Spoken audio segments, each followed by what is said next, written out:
What's up, guys? I'm Missy Renee, and today I want to share and talk about my personal routine, my daily routine that has helped me to manifest literally everything that I have wanted. So speaking of manifestation, if this is a topic that you are interested in learning more about, then definitely don't forget to subscribe to my channel. And if you enjoy this content, don't forget to hit that thumbs up button. If you are interested in more of my resources to help you manifest your dream life, I've got links down below in the description box to my coaching program and my courses and workshops, all kinds of things down there that will better help you to manifest the best life possible. So don't forget to check it out. And I've been inspired to make this video for a while because it's a question that I get asked frequently about what it is that I do personally in my day-to-day that has helped me to capture and create the most fantastic life I could have imagined. Everything from manifesting the love of my life to abundance and freedom, enjoying the most satisfying work, almost to the point where I don't even like to call it work because I enjoy it so much, to moving to my dream location outside Lake Tahoe, California, in my opinion, one of the most beautiful places on earth, how I've manifested better health for myself, for other people, and all things in between. Because I truly do believe that one of the first things that we can do to help us on this journey, and one thing that we can greatly benefit from, is establishing a routine, something that we can begin to make habitual in our day-to-day lives. That is one of the first things that I try to tell people that I work with, and something that I really try to focus on. Because if we're feeling scattered, if we're feeling like our life is a bit chaotic and that we're maybe bouncing around a lot, we're not sure what to do, it can help to have establishment and a go-to plan to aid you in your manifestation journey. Now, I want to be clear right off the bat that this is my personal routine, and it doesn't mean that you need to have an identical copy. Feel free to use this video instead as inspiration, but don't feel like you need to do everything to a T exactly as I do. So really, this is more just some ideas and inspiration for all of you, more than anything. So starting at the very beginning of the day, when I am just starting to wake up, before I even open my eyes, I like to really take advantage of that natural SATS-like state.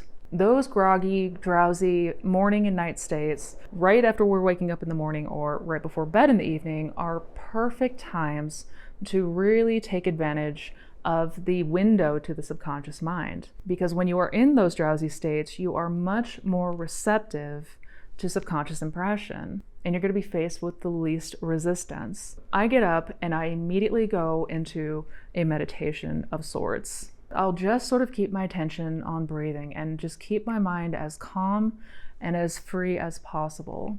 Now, thoughts are going to pop in here and there. That's okay. I just lay for a moment and keep myself relaxed, and typically speaking, on most days, I will implement something like the lullaby method, or Isn't It Wonderful? And essentially, Isn't It Wonderful is a technique where you're focused more on a general state. You're focused on a more general feeling rather than something very specific. So I lay there and I conjure this feeling of gratitude, and that typically is my go-to. I begin to let my mind go to places that I am incredibly grateful for. Anything that will help me to tap into that feeling, that general state of gratitude. Now, if you perhaps struggle with things that you could be grateful for, if perhaps you are going through a rough patch and you cannot really identify with anything that feels ideal or grateful, you can even use gratitude of the law, and just knowing about this incredible power and this incredible gift that we have. We can have gratitude in our imagination.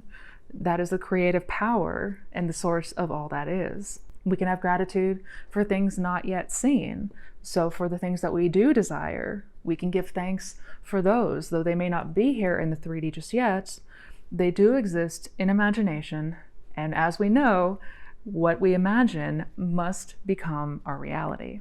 And as I'm giving thanks in this drowsy state, sometimes I will have a visual scene sort of come up and unfold for me. without even trying. My mind usually starts to get a picture of whatever I may be expressing gratitude for. But I just let myself be relaxed, be present, and feel myself into that state of satisfaction and gratitude for the blessings that are both seen and not yet seen.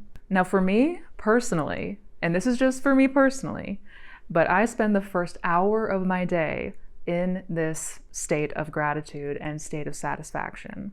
Now, I know that may sound a bit intense for those who perhaps do not practice meditation, and rest assured, you do not have to meditate for an hour every day if that is not something that you are comfortable doing, or if that is something that you are not accustomed to doing.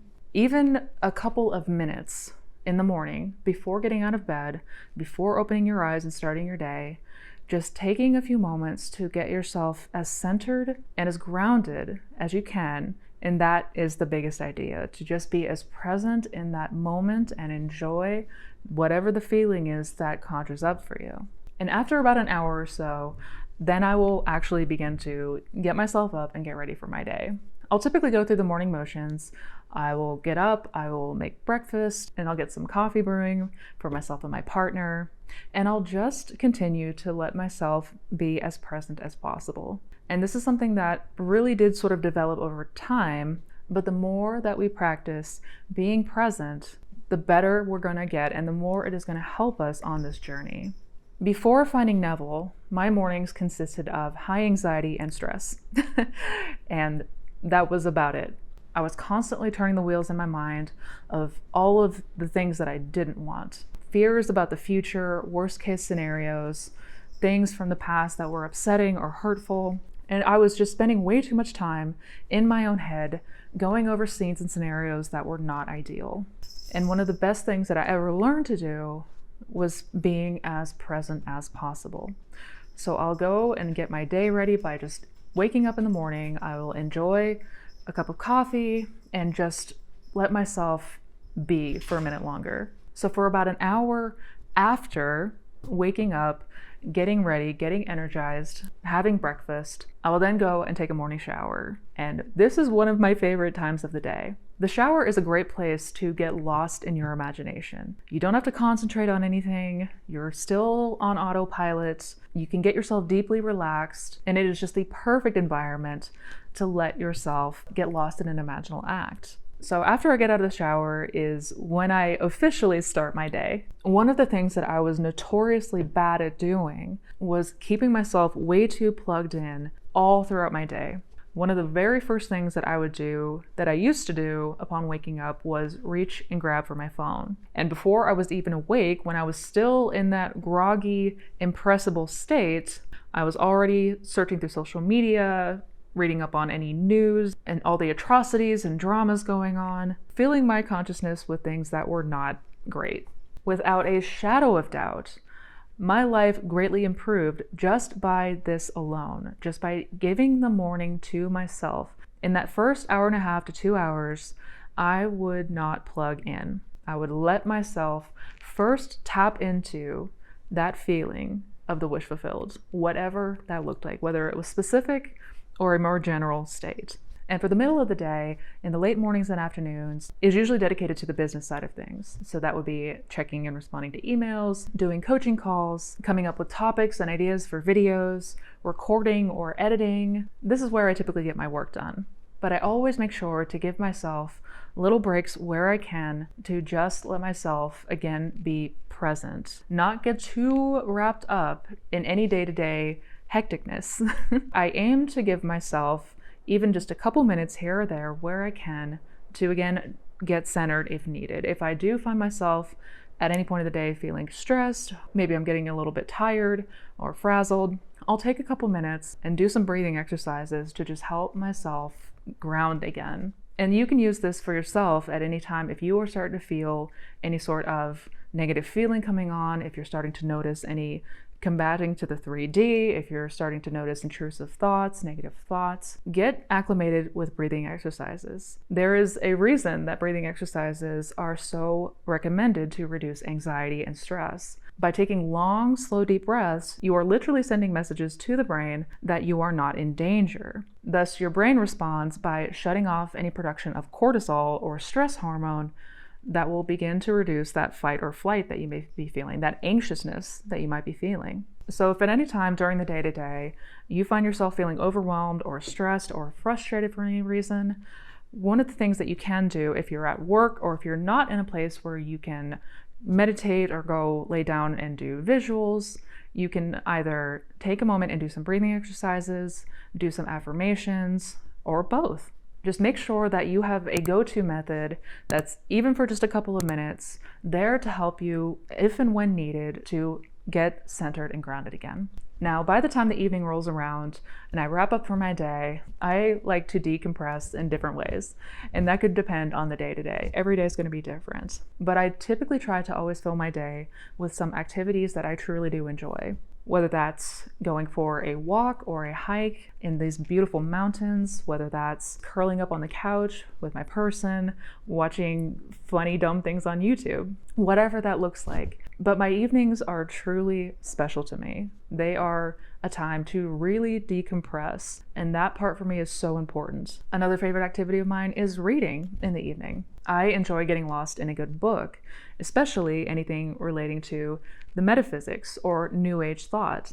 Obviously, for anybody who's watched the channel, I am a student of Neville and absolutely love his work. So typically once a day, I will read over a lecture or a book or passages from the Bible, figuratively speaking, not literally speaking, by the way. But I love to continue to learn. I always feel inspired to acquire more knowledge, continuing to expand my awareness, learning more and more about myself, human nature, psychology, the universe and everything in it, consciousness. These are always topics that I've been fascinated with, and this is no exception in my day-to-day. In fact, I will go ahead and list in the description box some of my favorite reads so that you can enjoy some new reading material as well.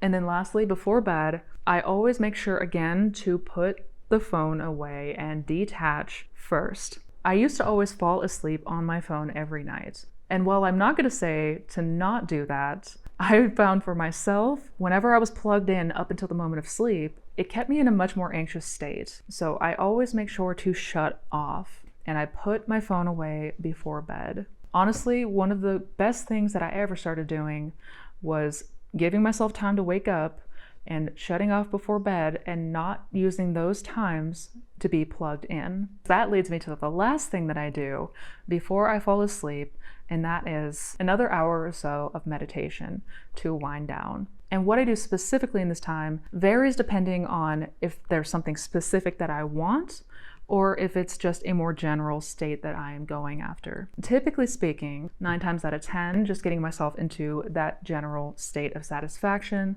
using Isn't It Wonderful, the lullaby method, and just really capturing that feeling of being grateful and truly giving thanks to the Father for things both seen and not yet seen. If there is something specific that I am going after, I will use this time 100% to do sats. Now, to be clear, I'm not spending that entire hour block in sats. For most of that, it is more just being centered, being present, something like a focused attention meditation, just letting myself be present and just be in the now, and then exploring different states of happiness and satisfaction. But I will get to a point, if there's something specific that I want, where I will begin to conjure up that scene, whatever it looks like, and I will run it through my imagination until I really get the distinction of that scene, until it begins to take on the tones of reality, as Neville said. Now, to be clear, SATS is still very effective, even if you are not very good at visualizing.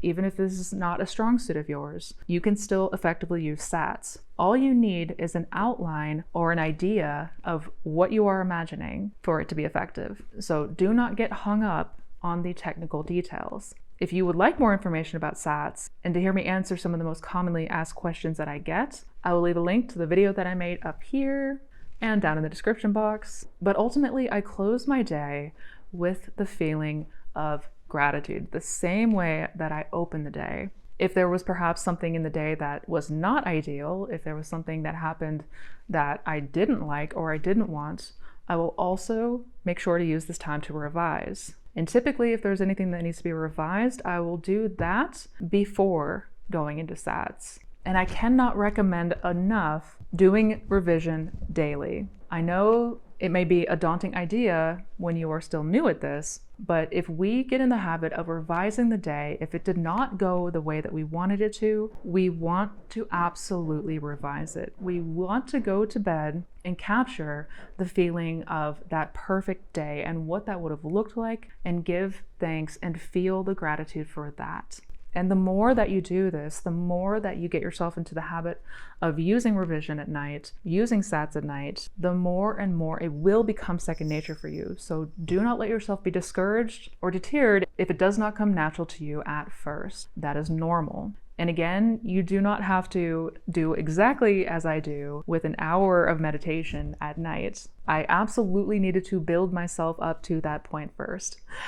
When I first started meditating, I was lucky if I could do it for even 30 seconds. It was not my strong suit, to say the least. Over time, I began to build on it and build on it.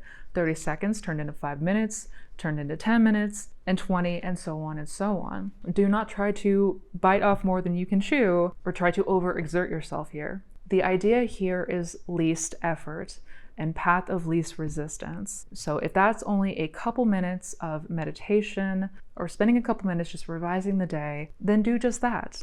If that's just a quick imaginal scene doing SATs for a few moments, with a general outline of what you desire to manifest, then we can do that. But one thing that I will end this video on, and it's important to note, is we want to utilize those two windows in our day when we are the most susceptible to subconscious impression. And that is first thing in the morning when waking up, and first thing before going to bed as we're drifting off to sleep.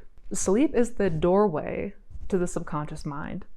And this is a fantastic window that we should always be using to feel ourselves in that desired state to the best of our ability. Even if that is just a general feeling of gratitude, even if that is just a general feeling of satisfaction, if we're able to capture that before bed, even if it's just a few moments, that is going to be the most ideal. Those two times of our day when we are naturally in that state is the most powerful windows that we have. So no matter what you do in the middle of the day, I strongly, strongly, strongly recommend that you utilize those to the best of your ability. Now, some of you may have noticed that I didn't really talk much about affirmations in this video. And that's because for me personally, affirmations has not been so much the thing that I go to. I don't really use affirmations much in my day-to-day. Now, that's not always the case. Sometimes I'll find myself affirming something without even realize I'm doing it. But typically speaking, that has not been a go-to tool of mine for quite some time. Now, that said, if affirmations are a go-to for you, if you enjoy doing affirmations, if you have affirmations that you resonate with, then you can absolutely implement this at any time in the day. But again, the most two important windows that we do not want to ever take advantage of is there in the morning and there in the evening. So in those windows, you can absolutely use affirmations. You can use affirmation tapes. You can use a guided meditation. If there's any kind of music or sounds or binaural beats that help you get to that relaxed state, then I would 1000% recommend utilizing those. And that is essentially the outline of my daily routine that I have used to help me manifest everything I've wanted. Literally everything that I have wanted or desired, I have manifested with this routine.